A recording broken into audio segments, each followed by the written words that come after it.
It is good afternoon in New Jersey. How you doing? If you're finding me for the first time, my name is Penny. I come here a few days a week. My goal is to inspire you. I hope you can listen and learn one or two things by the time I'm done talking here in the next maybe 10 to 15 minutes.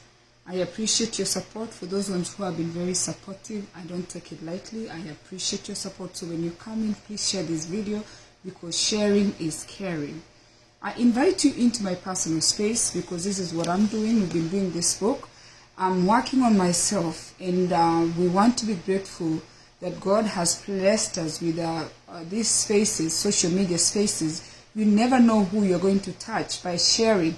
There are people who don't like to read a book. There are people who don't even have the money to buy the book, but they have Wi-Fi somewhere where they can sit and listen to me. So sharing is caring. Whatever I'm teaching here or whatever I'm sharing here is what I'm practicing. I'm trying so hard to see where we can get in this new year.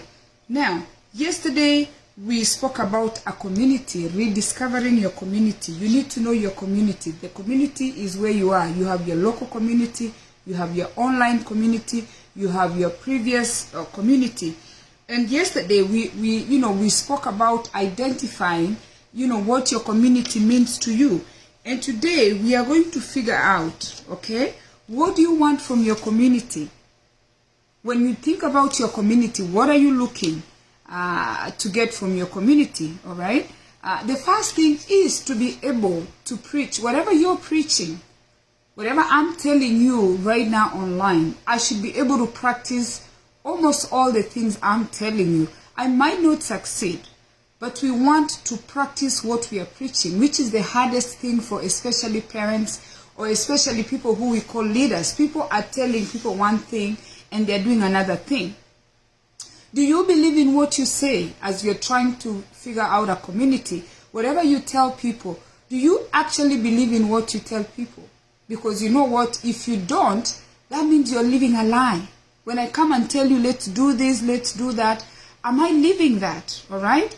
Are you living by example? You have children, you have a wife, you have a husband.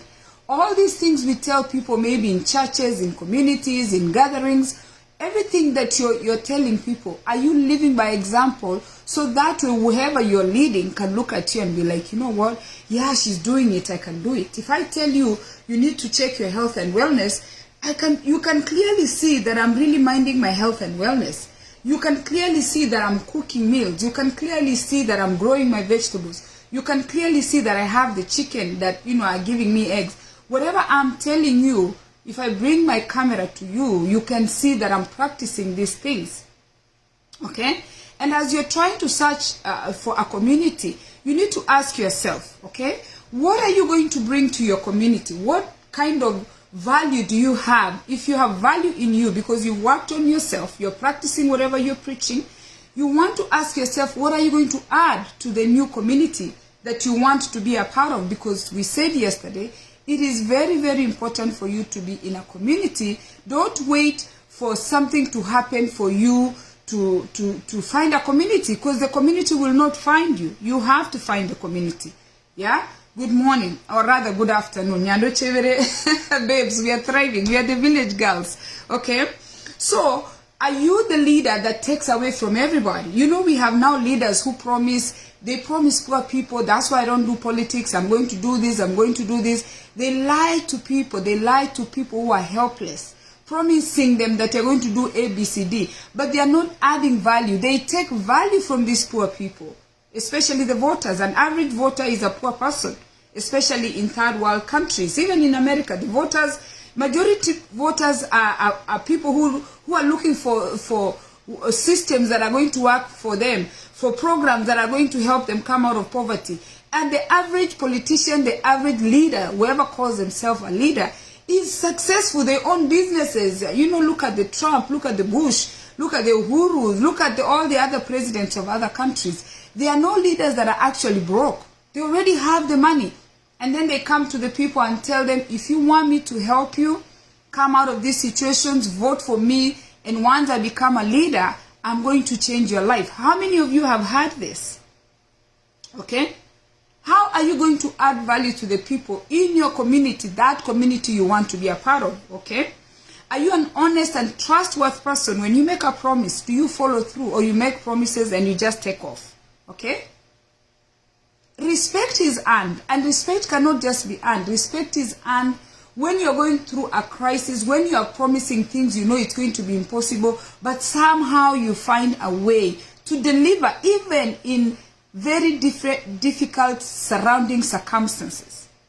You cannot demand respect. People are going to respect you when you're faced with a challenge, especially for you people who are married women. You marry into a family and the family does not want you. Everybody's fighting you. You go into a family, you left a loving home. I left Nyando Chevere. I'm married in Mbwinzao. I get there. Mbwinzao and Nyando Chevere is 12 hours away. I don't speak the language and they do not like me. My husband's family is against me. They don't want to see me. It is during that time, your reaction during that time when that war is going on, that is going to determine if people are going to respect you or not. And I use marriage because marriage is invading a community. I left Nyando Chevere community. Now I'm in Mbwinzao community. I'm trying to penetrate that community. When you're going to decide what value or you're going to add to your community, you're going to penetrate a community. How are you going to be able to penetrate that community? And with time, you might be the leader of that community. Think about that. It's during that time that you're coming into that community, you're going to earn your respect. Okay? And then you think about it. There's nobody who lives forever. So a community that is already existing, the people are living. A president will pass. A CEO will pass. Who are we passing this baton to? If it's children you have, you're going to get old and fade away. My mom had a mom. My mom's mom had a mom. My God, after a while we stopped tracing. We at 100 years, we stopped tracing. Somebody had a mother. And now I'm 50 and my kids are growing. My oldest son is 25. I'm going to be gone. So who am I passing this baton to? And that's why we find it is so crucial that the next generation might not be going in the right place because they don't have the mentors. And these mentors can only be found in communities. The mentor that is going to mentor your children is not going to be in your house. The mentors are out there in the community where you're going. Kids are doing community work. Kids are serving the old people. Kids are sweeping the roads. Okay? So, and the writer of this book is telling you, you need to figure out what you want from your community. Now that you have identified what a community means to you, you need to figure out how much time do you want to give to your community, right? The first good step to consider is to figure out what kind of community do you want to belong to. There is organized communities. There is communities you can start. There is communities that are already in existence, but they don't have good leadership. You need to brainstorm and ask yourself the category of communities. There is different categories, and ask yourself, where do you want to be? They are giving you cues on what to consider. Number one, what interests do you have that are going to push you into that community or are making you to be interested in that community? Common interest. What is bringing you in that community? You may want to be a part of that community, but what is interesting that you want to be a part of that community? Yesterday, I used the example of a Catholic community in New Jersey that is called Jumuiya. And when I met Jumuiya, I met them at a funeral of a friend who had lost the child. And I attended the funeral. She was just seated. Of course, she was, seated, with her family. But the group, the women group, I'm talking about the women, they even they have a choir, were running the funeral of this lady. And she sat there crying. And I stayed through. I was there on time. And I just wanted to belong in that community. I'm not Catholic. At my age, if I knew there was a way I could convert to be a Catholic and be a part of the Jumuiya community, because now sometimes they are doing things I don't understand because the religion has their own things. I'm Seventh-day Adventist. But I really want to belong in that community. So I did ask them. I said, could I please join your community? And I'm there. Sometimes I'm lost, but I just want to be there. At 50, that is the community I want to be in. If you had told me this years ago, or rather, I didn't even know they existed until, like they are saying, it's in the worst circumstances that you can discover a community. Sometimes you don't know what a community means until you're in crisis. It is in that crisis that I attended that I discovered there was an existing Catholic community that was very strong and very powerful. So, common interest, okay? Then number 2, accountability.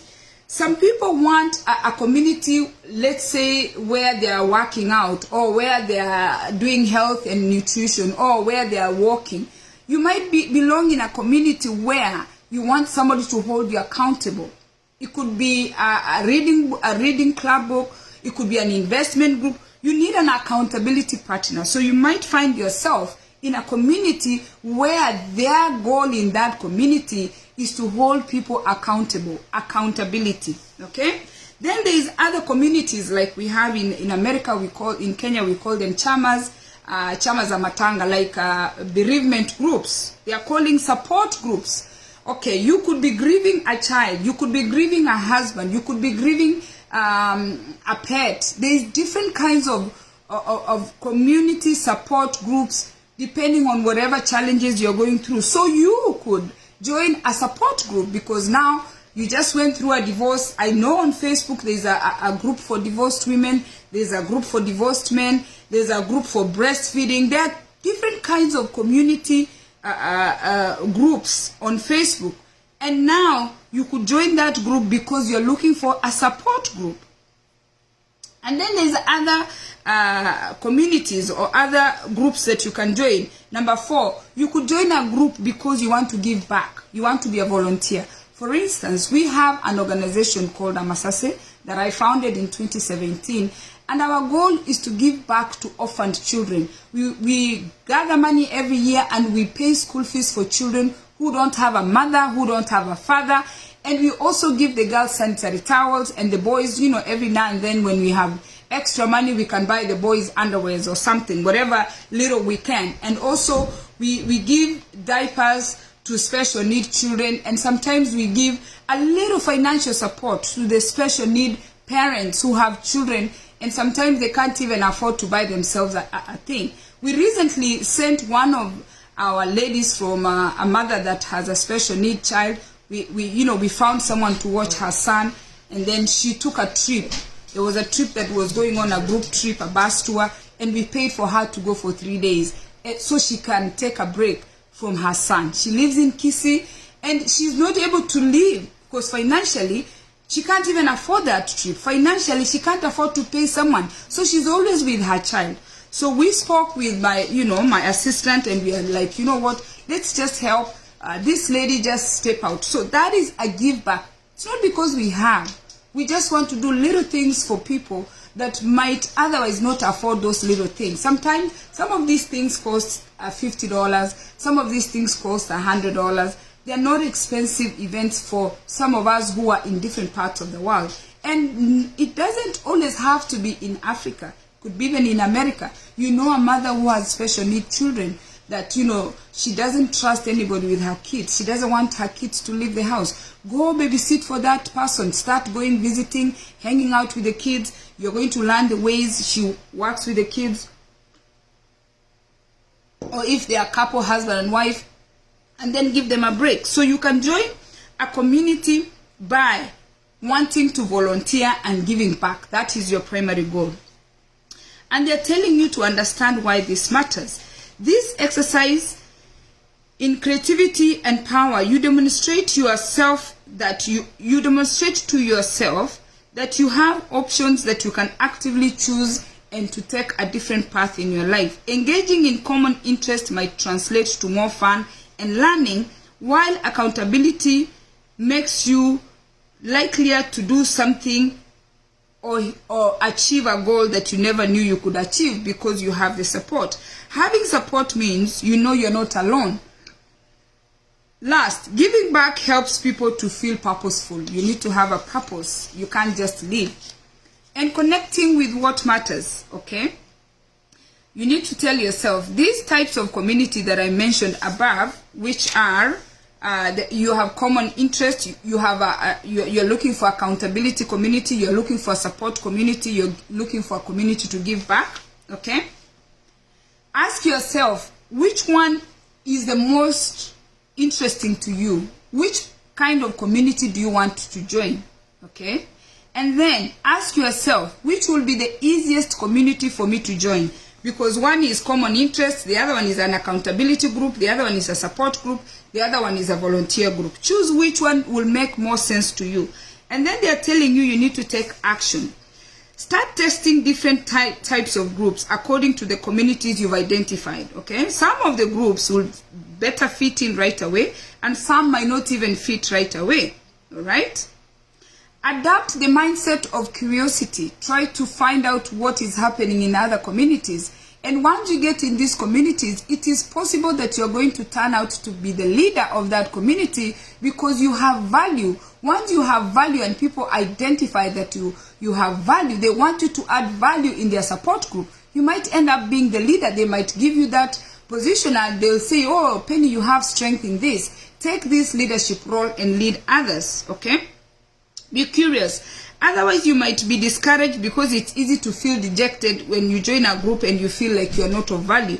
Go into the community and let them know what you're good at, so you can offer your services. Okay, ask yourself why you liked that community. What made you to consider to join that community? Okay, other people leave communities because they don't feel like they are gaining, or they don't feel like they are adding value. After experimenting for a certain time of period, set a date to review and make a list of the communities that you like to commute to.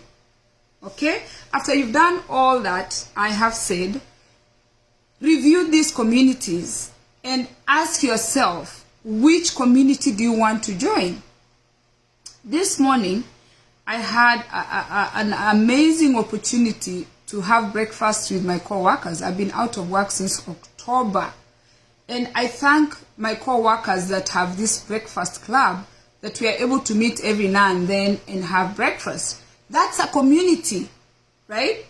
There is a co-worker community. There is a church community. There is a travel group community. There is a swimming group community. And we sat there and had breakfast and laughed our hearts out. And you know what? The most interesting thing about the community, any community that you're going to join, and what you're going to find out when you're in a community, sometimes you think you're going through things. So it's during that time the coffee comes, right? We are waiting for the food to come. And then, as usual, human nature, we are quick to just talk, because you're with people that you trust. These are people that you are able to share your life with easily, because you know your co-workers are like almost your therapists, because they know everything. And you find yourself just sharing.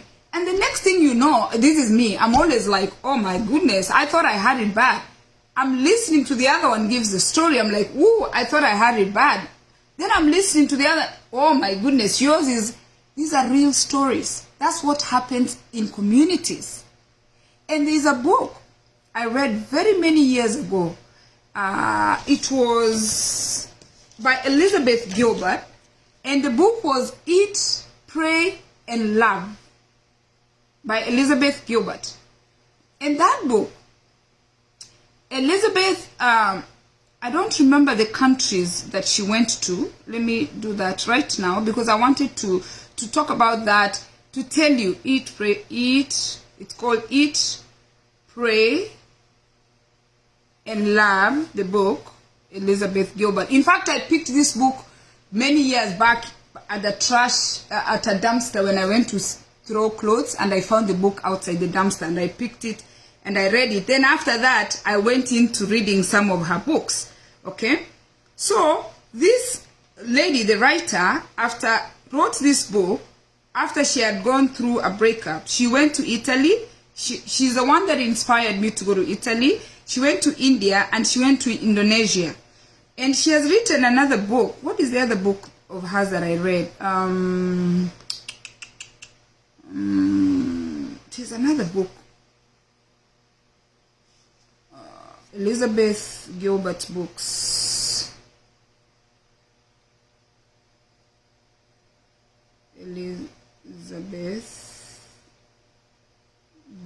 Gilbert books. Elizabeth.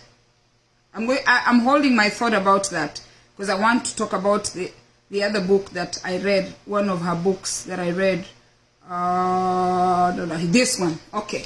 So now in that book, Eat, Pray and Love, in Indonesia, they have a community where every evening the drums, people come and sit and everybody shares their problem in a circle.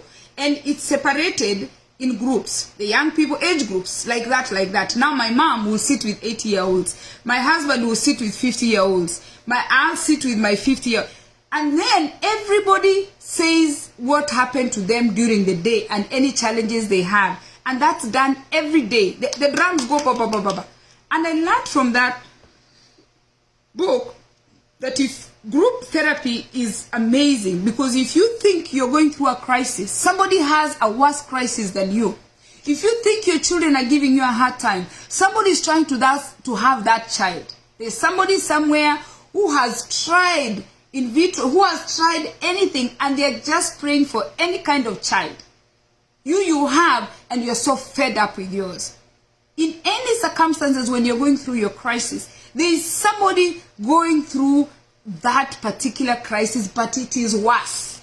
It might be the same or it might be worse. Now, after I read Elizabeth's first book, I read the second book where she wrote about commitment. Where is it? Committed. Yeah, let me say committed. Elizabeth Gilbert's book, Committed. Let me see. According to Wikipedia, Committed, A Skeptic Makes Peace with Marriage is a 2010 book written by Elizabeth Gilbert as a follow-up book to her book Eat, Pray, Love. You heard that? You're making peace. Go find that book. Committed. Once the marriage is over, you have to now reconcile and come into terms whatever has happened.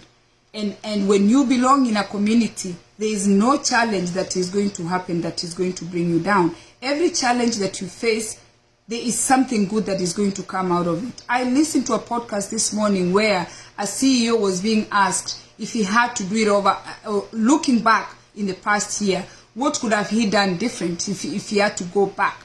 And his response was, I'm not going back.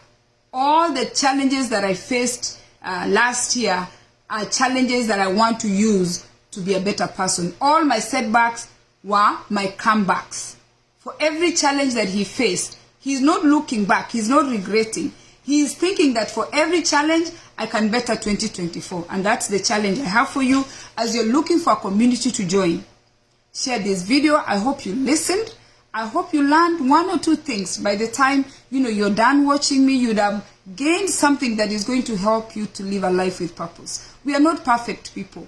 We are not here to tell you that we have it together, but we bring you into our personal space to share with you some of the things we are doing that can add value to your life. Don't make resolutions and you break them within a week. Don't make commitments that you cannot keep. Don't say things that you're not practicing, because that's how you end up with depression, anxiety, and all these things. Because you're putting a face. You're pretending to be who you're not. Be realistic. Just keep it as real as it is. Because everybody is going through something. But when you're going through something with your community, your burden is lighter. May the Lord God help you. Share this video. Invite your friends. And if you've not liked my page or followed my page, please do that. Go over YouTube, subscribe. And on YouTube, invite your friends who are not on Facebook. They can watch this video. When I finish this video, I move it to YouTube, because there are other people who cannot tolerate Facebook because Facebook rubbed them the wrong way. God bless you guys, and thank you for listening. And I hope after today, yesterday and today, you have started thinking of finding a community. Do not wait until you're in a crisis to start introducing yourself to a community. When things happen, your community is going to jump and hold on to you. Your community is going to jump and support you. Your community is going to jump and take care of your children. I cannot imagine if I had this surgery when I had a newborn that I needed to breastfeed. This is happening to me when I have adult children, and yet I have a community that is supporting me. If I was pregnant and I had this injury, if I was like, breastfeeding, then I had this injury, I have to hold the baby. Don't wait until you have a crisis to find a community. I cannot say that enough. God bless you and have the rest of the day. Enjoy it. And remember, you don't want to be the person you were yesterday. Whatever mistakes you made yesterday, the mistakes are to help you so you can have a better comeback.